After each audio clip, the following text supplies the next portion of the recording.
Howard, and I just want to do the third and final part on my video series about debunking common modern breastfeeding myths.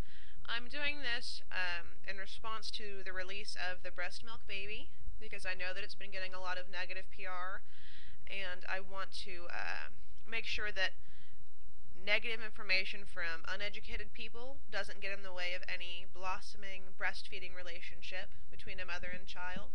And so here are a couple more myths that people might hear as reasons not to breastfeed or reasons why they don't like the doll for some reason. The first of those is that if you and your baby have breastfeeding problems, that you shouldn't expect to be able to continue breastfeeding. And that is as I've sort of covered in my last video, that's really not the case at all. There are very few problems that aren't fixable in the realm of breastfeeding. And it's a pretty good rule of thumb that the longer you wait to try to fix it, the harder it's going to get.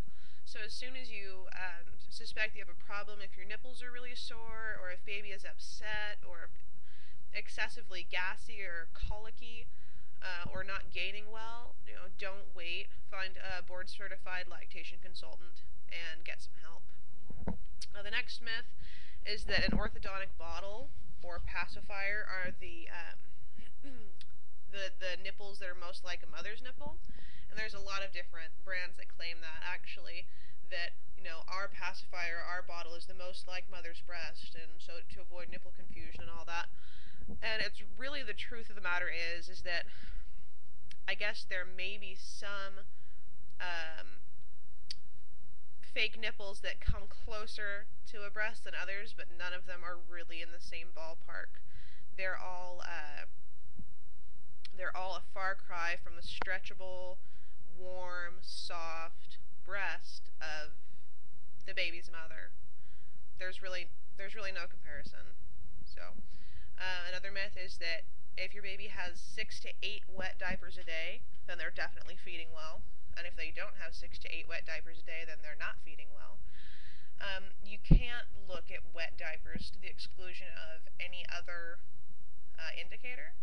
If your baby's having 6 to 8 wet diapers a day but not gaining weight and they're not happy and content, probably not gaining weight. It probably is a problem. If your baby is having 4 or 5 wet diapers a day but they're gaining well and they're happy, so you have to look at a number of signs and symptoms to determine if your breastfeeding is being successful, not just one.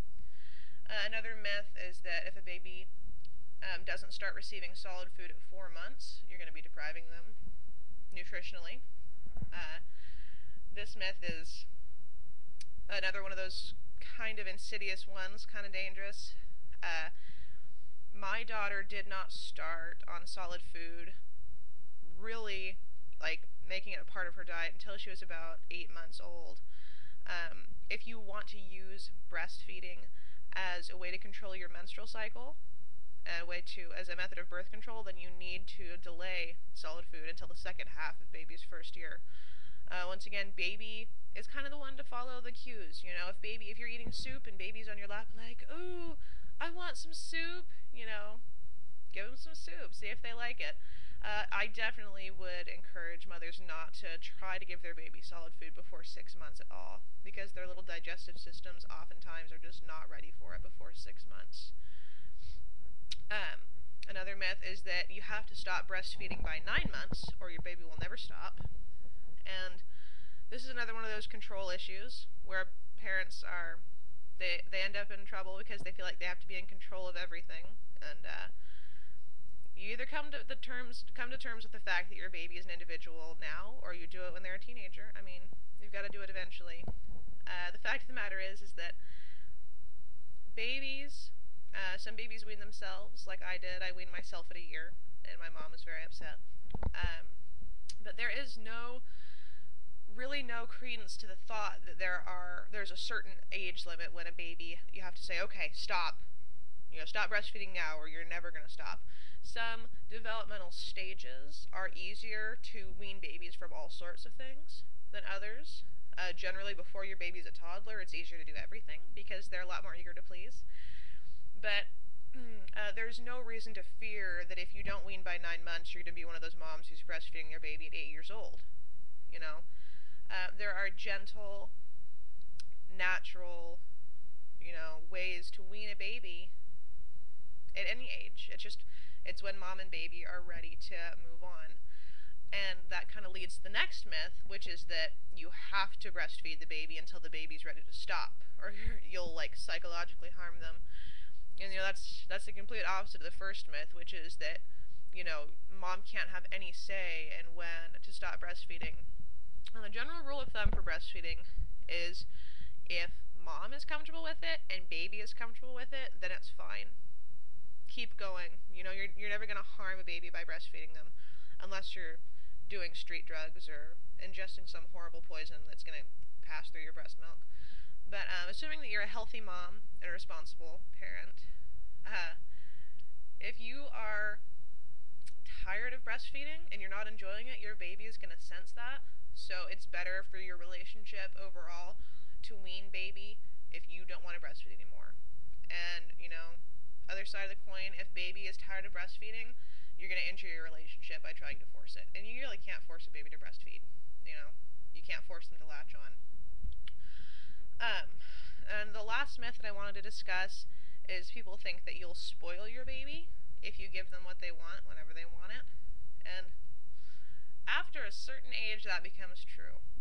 I mean, obviously you can't give a child everything they want all the time without spoiling them.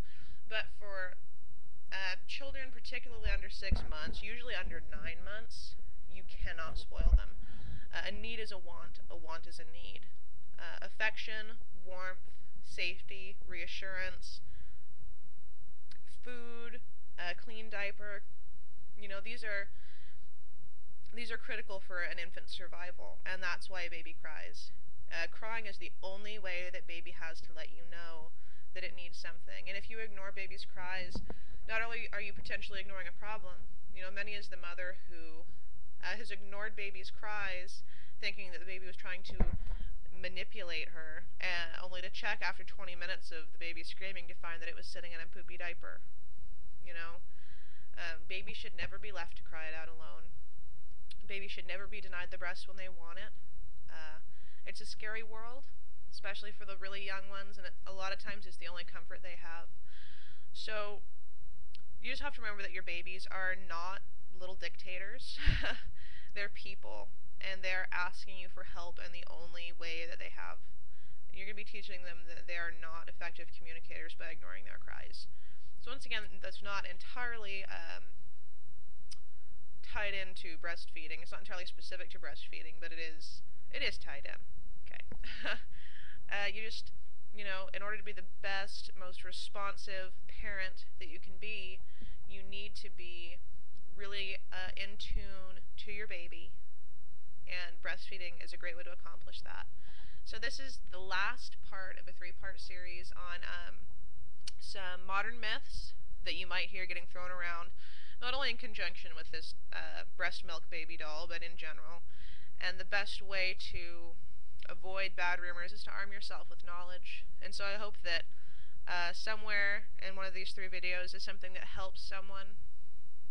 And once again, really excited about the release of the breast milk baby doll. I think its time is long overdue for a baby that doesn't come with a little plastic bottle. And I encourage anyone who is a human rights supporter or a supporter of the rights of mother and child to, if you're not going to buy the doll, promote the doll. If you're not going to promote the doll, promote breastfeeding, but the doll's a good way to do that. So, thank you very much for listening.